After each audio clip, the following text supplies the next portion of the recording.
وہ یہ کہتا ہے کہ آپ میرے لیے پیسہ لگانا کتنا آسان بنائیں گے. میں پیسہ تو لگا دوں گا.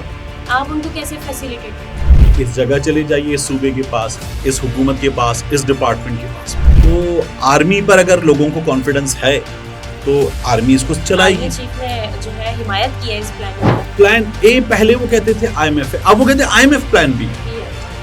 آپ کبھی بھی ایسے سموسے والے جو اپنا سموسا نہ کھائے, کھا لیں گے سموسا لے کے, اس کو کہیں کھاؤ, وہ کہے گا جی میں نہیں کھاتا.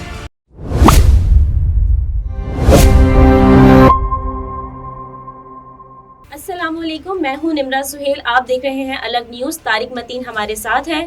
خبر یہ ہے کہ حکومت کی جانب سے اکنامک ریوائول پلان یعنی معاشی بحالی پروگرام کا اعلان کر دیا گیا ہے, اور اس پلان پر عمل درآمد کرنے کے لیے انویسٹمنٹ فیسیلیٹیشن کونسل بھی قائم کر دی گئی ہے.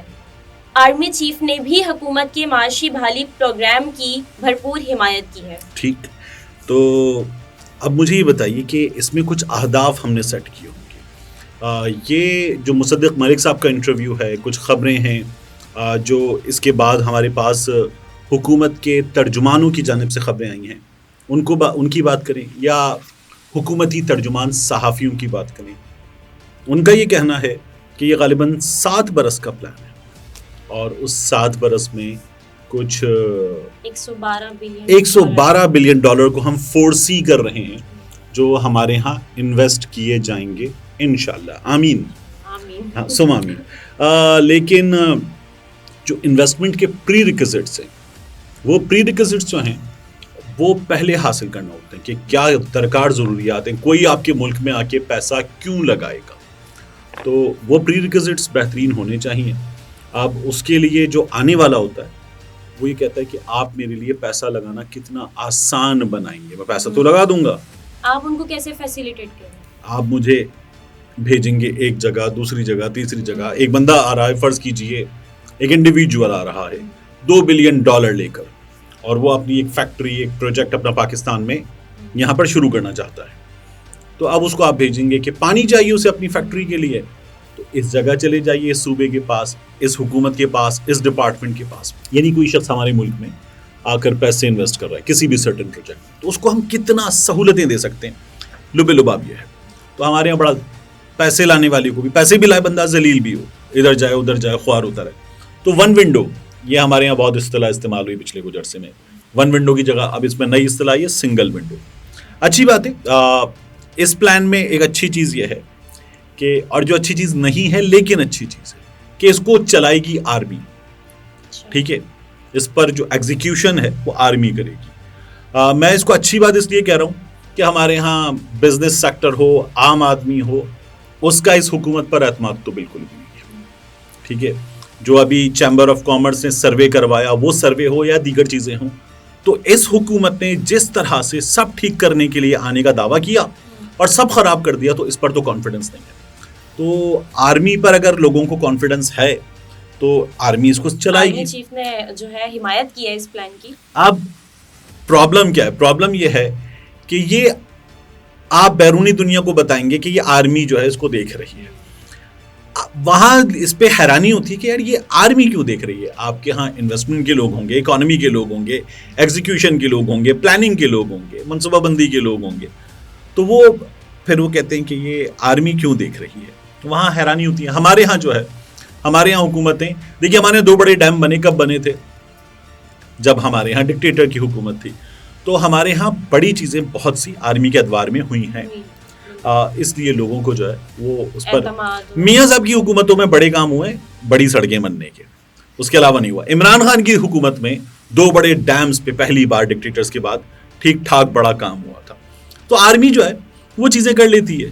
اب ہمارے ہاں لوگوں کو یہ اعتماد پھر بھی ہے, تو آرمی چلائے گی اس کو. ایک اس لیے قومی اخبارات نے, ڈان اخبار نے خبر کی جو لکھی, ڈان اخبار نے لکھا rulers devise plan to revive ailing economy. تو یہ جو بیمار معیشت ہے ICU والی, اس کو ٹھیک کرنے کا ہمارے حکمرانوں نے پلان بنایا.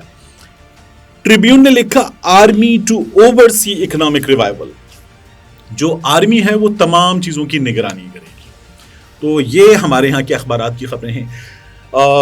GCC کنٹریز سے ہم یہ ہوپ کر رہے ہیں کہ ہمیں یہ تمام انویسٹمنٹ ملے گی. مصدق ملک صاحب نے ایک اور بات بتائی کہ اگلے 1.5 مہینے میں کوئی $12-14 نہیں, 12-14 ارب ڈالر وہ سرمایہ کاری کی شکل میں ہمارے ملک میں آ جائیں گے. اور اب پہلے اسحاق ڈاکٹر صاحب کہتے تھے ہمارے پاس پلان, یہ پلان بی ہے نہیں, یہ پلان اے ہے اب حکومت کے مطابق. پلان اے پہلے وہ کہتے تھے IMF ہے, اب وہ کہتے ہیں IMF پلان بی ہے. تو IMF کا جو پلان ہے اس پر عمل درآمد کرنے کے لیے آج ہم 21 تاریخ کو یہ باتیں کر رہے ہیں, تو حکومت کے پاس رہ گئے ہیں کل 9 دن. تو پلان اے 9 دن میں حکومت کیا کر لے گی جو 1.25 سال میں نہیں کر سکی, وہ 9 دن میں کیسے کر لے گی, ایک بات. دوسری بات, یہی حکومت اس پلان کے ساتھ کیسے چلے گی. شہباز شریف صاحب, میں یہ کہتا ہوں کہ یہ آرمی اگر چلا رہی ہے تو اس کے ناکام ہونے کی وجہ شہباز شریف صاحب بنیں گے, زرداری صاحب بنیں گے. یہ جو حکومت ہے کیوں بنے گی؟ اس لیے کہ اگر میں نماز نہیں پڑھتا اور میں آپ کو کہوں گا بار بار نماز پڑھو اور میں آپ کے سامنے نماز نہ پڑھوں, تو کیا آپ نماز پڑھ لیں گی؟ تو شہباز شریف صاحب کی لندن میں جائیدادیں ہیں, نواز شریف صاحب کی لندن میں جائیدادیں ہیں, ان کے بیٹے وہاں مالیات کے بزنس میں ہیں, سب کچھ کر رہے ہیں, اور ان کے بیٹوں کے کاروبار اور جائیدادیں لندن میں ہیں. اور اسحاق ڈار صاحب کے بیٹوں کے کاروبار بڑے بڑے ٹاورز دبئی میں ہیں. زرداری صاحب کی جائیدادیں دبئی میں بھی ہیں, امریکہ میں بھی ہیں, لندن میں بھی ہیں. ترین صاحب استحکام پاکستان پارٹی بنانے والے, ان کی جائیدادیں پاکستان میں بھی ہیں, لندن میں بھی ہیں. علیم خان صاحب پاک ویو کا, جس میں ابھی ابرار الحق صاحب گئے تھے یو کے میں اور پرفارم کر کے آئے تھے, پاک ویو کا پروجیکٹ شروع ہو رہا ہے, تو علیم خان صاحب اپنا پیسہ وہاں بھی لے کر جا رہے ہیں, یہاں تو کام کر رہے ہیں لیکن وہاں بھی لے کر جا رہے ہیں. تو اگر ہمارے یہاں سے لوگ پیسہ لے کر باہر جا رہے ہیں یا پیسہ لے کر باہر بیٹھے ہوئے ہیں, تو ہم باہر کے لوگوں کو, اور حکمران, عام آدمی نہیں حکمران, ہم باہر کے لوگوں کا کیا بتائیں گے؟ آؤ ہمارے یہاں پیسے لگاؤ. وہ کہیں گے اپنے تو لگاؤ پہلے, ہاں اپنا پیسہ لگاؤ. تو آرمی چیف صاحب کو چاہیے کہ وہ میاں صاحب سے, چھوٹے میاں صاحب سے, ترین صاحب سے, علیم خان صاحب سے کہیں کہ سارا پیسہ یہاں لے آئیں. اب جو ڈائسپورا ہے وہ وہاں سروسز سیکٹر میں ہے, ڈاکٹر ہیں, انجینئر ہیں, مزدور ہیں, بڑے کام کر رہے ہیں, ٹھیک ٹھاک کام. ہمارے تو لوگ مذاق اڑاتے ہوئے اداکار وغیرہ کہہ دیتے ہیں نا کہ سفید سوٹ پہن کر آتے ہیں, کلف لگا ہوتا ہے, کہتے ہیں باہر سے آئیں وہاں پہ واش روم صاف کرتے ہیں, کوئی فضول باتیں کر دیتے ہیں. ایسے لوگوں کو کیا کرنا چاہیے پتہ نہیں. لیکن ان لوگوں کا پیسہ منگوائیں گے آپ, اور حسن حسین نواز وہاں پر بڑا زبردست کام کر رہے ہیں, ان کا بزنس چل رہا ہے, اسحاق ڈار کے بیٹوں کا بڑا بزنس پھل پھول رہا ہے, تو ان کے پاس ایکسپرٹیز ہیں, یہ وہاں جاب نہیں کر رہے, ان کے پاس ایکسپرٹیز, ان کو بھی بلا لیں پاکستان, یہاں بزنس کریں. ہاں بیٹے آئیں ان کے, یہاں پر جتنے بڑے بڑے ٹاور وہاں بنائیں, یہاں بنائیں, یہاں نیا ٹاور بن رہا ہو, نئے یونٹس لگ رہے ہوں, نئی فیکٹریز لگ رہی ہوں, روزگار کے مواقع پیدا ہوں گے, لوگوں کو نوکریاں ملیں گی, یہ سب کچھ ہوگا. تو ہم کسی شیخ سے کہیں گے یا شیخ پیسہ لا, تو شیخ کہے گا اپنا لا, ٹھیک ہے نا, تو وہ کہے گا پہلے اپنا لا پھر ہمارا لے کر جا. تو اس لیے ضروری ہے کہ نواز شریف صاحب کو, شہباز شریف صاحب کو, علیم خان صاحب کو, ترین صاحب کو, ایون اس سے تو کیا ہوگا, انیل مسرت صاحب کو بھی یہ کہا جائے گا, اور بڑے بڑے لوگوں کو, کہ پیسہ لے کر پاکستان میں آئیں. جب وہ لے کر آئیں گے تو پھر باقی اوورسیز پاکستانی بھی, غیر ملکی انویسٹر بھی, اس کو ترغیب ملے گی کہ یار یہ لوگ بھی اپنا پیسہ لے کر جا رہے ہیں, تو وہ لے کر آئے گا. آپ کبھی بھی ایسے سموسے والے جو اپنا سموسہ نہ کھائے, کھا لیں گے سموسہ لے کے, اس کو کہیں کھاؤ, وہ کہے گا جی میں نہیں کھاتا, تو پھر آپ نہیں کھائیں گے. تو یہ جو سموسہ ہے یہ پہلے میاں صاحب کھائیں, یہ بہت ضروری ہے, یہ بہت ضروری ہے نا. تو یہ ٹھیک کرنا ہے, تو ٹھیک کرنے کا پلان تو یہ ہے کہ پہلے پیسہ ان لوگوں کا, اچھا ان کا پیسہ کیا بہت تھوڑا ہے, مطلب جو جائیدادیں ہیں وہاں پر جتنا کچھ ہے وہ تھوڑا تو نہیں ہے, تو وہ اگر پاکستان آئے گا تو اس سے پاکستان, اور شاید ہمیں IMF کے پاس بھی جانے کی ضرورت ہے, ان کو انسینٹیو دیں, ان سے کہیں کہ یہاں یہ جو زمینیں پڑی ہیں, یہ زمینیں آپ کو سستے نرخوں پر, بہترین نرخوں پر ملیں گی, آپ کی فیکٹریوں کو سبسڈائز ریٹ پر بجلی ملے گی, آپ کی فیکٹریوں کو سبسڈائز ریٹ پر ہم جو ہے وہ فیسلٹیز دیں گے, آپ کے لیے ٹیکس ہالیڈے دیں گے, آئیں پیسہ لے آئیں. پاکستان کو ڈالر چاہیے, مقامی کرنسی میں آپ ان کو سہولتیں دے دیں. تو یہ بڑا پلان ہے, پلاننگ اس طرح سے کی جائے. اور اس وقت تو دیکھیے نا, اسٹیبلشمنٹ اور یہ حکومت ایک پیج پر ہیں, بہترین تعلق ہے, ورکنگ ریلیشن شپ بہترین ہے, تو اس کو کروانا بھی آسان ہے. کیا یہ عمران خان کروا سکتے ہیں نواز شریف سے پیسہ پاکستان منگوائے؟ نہیں کروا سکتا. یہ حکومت تو کروا سکتی, خود حکومت میں نواز شریف کا پیسہ لے آئیں, ترین صاحب کا پیسہ لے آئیں, آرمی چیف صاحب کہیں گے تو کون منع کرے گا؟ میاں صاحب منع کر دیں گے. دیکھیے نا, یہ ہم اسٹیبلشمنٹ اگر گلف کے لوگوں سے کہہ رہی ہے پیسہ لاؤ, اگر وہ ترین صاحب سے ان لوگوں سے کہے گی پیسہ لے آؤ پاکستان سارا, تو یہ لوگ لے کر آ جائیں گے, اس سے باقی سب کو بھی ترغیب ملے گی. یہ ترغیب دینی چاہیے, یہ پلان جو ہے اس پلان کا پہلا حصہ ہونا چاہیے. لیکن حکومت کہتی ہے کہ جو ہم نے معاشی بحالی جو پروگرام بنایا ہے اس کے تحت یہ ہوگا کہ ہم معاشی بحران سے نکل آئیں گے. تو دیکھیے عمران خان صاحب کے دنوں میں ایک 5 برس کی پالیسی بنی تھی, وہ 5 برس کی پالیسی بنی تھی جنوری 2022 میں, اور اس 5 برس کی پالیسی کے بننے کے 3 مہینے بعد عمران خان صاحب حکومت میں نہیں تھے. اس حکومت کے پاس کتنا عرصہ ہے؟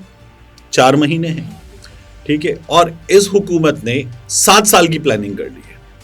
سامان 100 برس کا, پل کی خبر نہیں, آگاہ اپنی موت سے کوئی بشر نہیں. تو یہ جو حکومت ہے پلاننگ تو بڑی ٹھیک ٹھاک کر رہی ہے, لیکن ہوتا کیا ہے وہ دیکھنا پڑے گا. انتخاب میں جائیں گے یہ لوگ. ہماری پہلی بھی پالیسی کیا پاکستان کے خلاف تھی؟ نہیں تھی. یہ پالیسی کیا پاکستان کے خلاف ہے؟ نہیں ہے.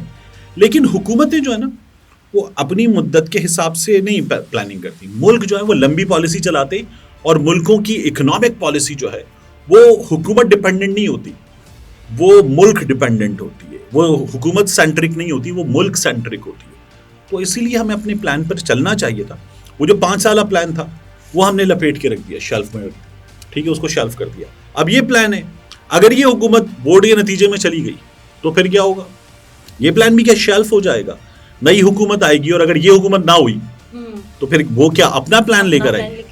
تو میں یہ چاہوں گا کہ ہو, اس سے زیادہ ہو, لیکن دیر پا ہو. اور ہمیں ایک چیز سب کو, سیاستدانوں کو, پی ٹی آئی والوں کو بھی, سب کو سمجھنے کی ضرورت ہے کہ جو اکانومی ہے اس پر آپ سیاست نہیں کرتے. آپ سیاست جب کرتے ہیں تو وہ آپ دیگر ایشوز پر کرتے ہیں, کرپشن پر کرتے ہیں, باقی چیزوں پر کرتے ہیں. اکانومی پہ آپ سیاست نہیں کرتے. ہمارے یہاں اکانومی پہ بھی سیاست ہوتی ہے. تو یہ سلسلہ بند ہونا چاہیے. غداری کے سرٹیفکیٹ پی ٹی آئی والوں نے بھی بانٹے تھے, غلط کیا تھا, یہ بھی بانٹ رہے ہیں, غلط کر رہے ہیں. ایسے نہیں چلتا. وزیر اعظم شہباز شریف کہتے ہیں کہ ہمیں بہت بڑے چیلنجز کا سامنا تو ہے, لیکن ہم عوام کا مقدر بدل سکتے ہیں, محنت کی ضرورت ہے. دیکھیے نا, بات یہ ہے کہ انہوں نے کتنا زبردست عوام کا مقدر بدلا کہ شہباز شریف صاحب جو ہیں وہ نے جس روز جیل جانا تھا اس روز وہ وزیر اعظم ہاؤس پہنچ گئے, ٹھیک ہے, مقدر بدل دیا, پھر نیب قوانین بدل دیے, پھر اینٹی کرپشن قوانین بدل دیے, پھر اس کے بعد جو ہے وہ ان لوگوں نے دیگر چیزیں تبدیل کی. اوورسیز پاکستانیوں سے ووٹ کا حق لے لیا, پھر ان کو بے شرم کہہ دیا, اب ان سے یہ پیسے بھی مانگ رہے ہیں, ان کے لیے پالیسیز بھی بنا رہے ہیں. تو اگر کچھ بدلنا تھا انہیں تو انہوں نے کچھ عرصے میں بدلا ہے اپنے لیے. یہ خود کو عوام شاید کہتے ہیں, لیکن میرے آپ کے لیے, ایک عام آدمی کے لیے, مصیبت کے مارے کسی شخص کے لیے انہوں نے کچھ نہیں بدلا. کیا یہ کچھ بدل سکیں گے؟ اگر انہوں نے ان 14-15 مہینوں میں کچھ بدلا ہوتا تو میں کہتا یہ بدل سکیں, نہیں بدل سکے. اب اگلے 4 مہینے یہ اس میں کیا کر لیں گے تو مجھے اس کی بھی کوئی امید نہیں ہے, کیونکہ انہوں نے اب تک ستیہ ناش کیا, اگلے 4 مہینوں میں سوا ستیہ ناش کر دیں گے. ناظرین, گفتگو آپ نے ملاحظہ فرمائی. طارق متین ہمارے ساتھ تھے. اجازت دیجیے, اللہ حافظ.